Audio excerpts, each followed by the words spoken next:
and today we are going to discuss about the alimentary canal.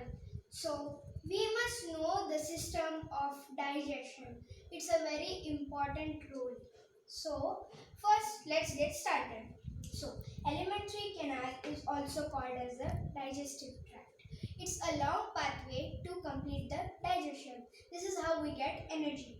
So humans follow Holozoic mode of nutrition.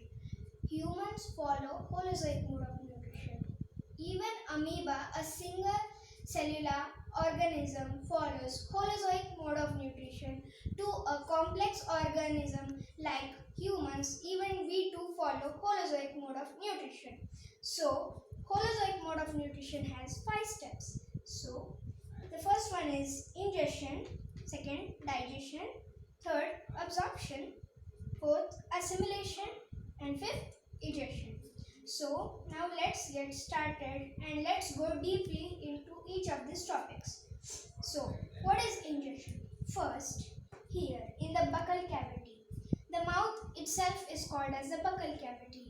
Here there are two functioning elements. So those are teeth and tongue. Those are the main ones. And then afterwards the secondary ones are the salivary glands and saliva. So what happens here, when we take in food, the teeth chew the food properly, and here is where some starch gets digested. So when the starch gets digested, the tongue mixes food with the salivary amylase. In short form, we can call salivary amylase as saliva. So after this process, it goes into the esophagus. This is a pipe connected from the mouth to our stomach.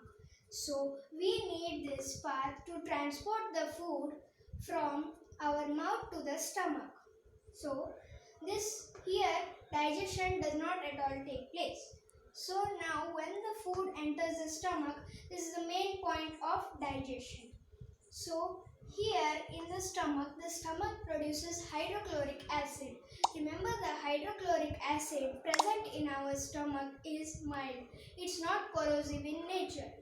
Then too, our stomach needs a protective layer from this hydrochloric acid. So our stomach is surrounded by a thick layering of mucus. So then, what is the function of hydrochloric acid over here? So hydrochloric acid is basically present in our stomach to kill the bacteria present in the food.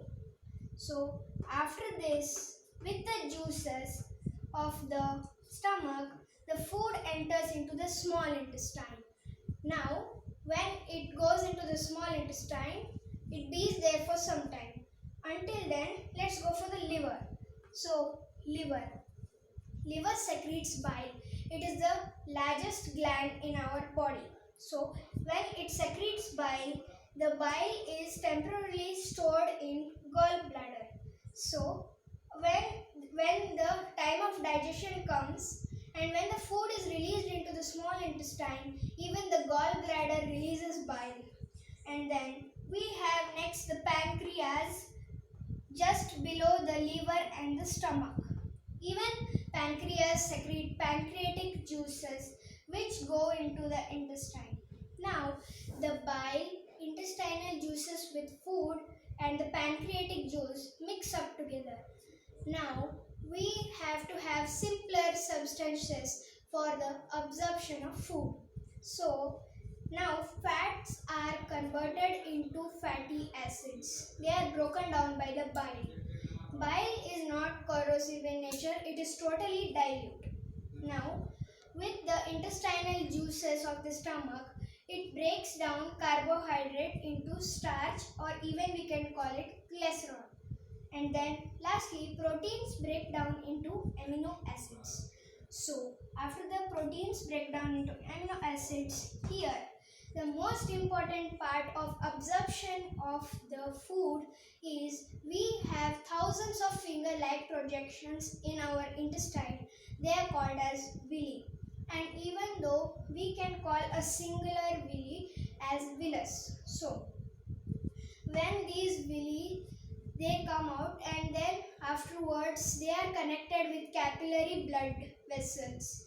So when the capillary blood vessel sends the food, they absorb it inside, and then the it is converted into the simpler substances, as it is converted in the small intestine already, and then afterwards it absorbs everything, and then now it's the time of assimilation. Assimilation is where all the components are already converted into the very simpler substances. So now it's time to transport the energy all over the body. So assimilation transforms the energy everywhere in the body. So that's how we get energy. Now what about the undigested food? The undigested food goes directly into the large intestine. Even the large intestine has a good function. It absorbs the excess water present in the undigested food. The bacteria does that job, and then afterwards the formation of feces takes place in the large intestine. After the large intestine, we are coming to the end of the digestive system. The undigested food is stored in the rectum, the second last part of our body. So when it is stored in the rectum, afterwards we go and ingest it. When the ingestion takes place, the last part of our alimentary canal is anus over here, and here the digestion completely ends. So thank you for watching my video. I hope you understood it, and share this video to people so that they can also understand the meaning of alimentary canal. So thank you everybody. If you like my video, please hit the like button and subscribe to my channel. Thank you. Bye.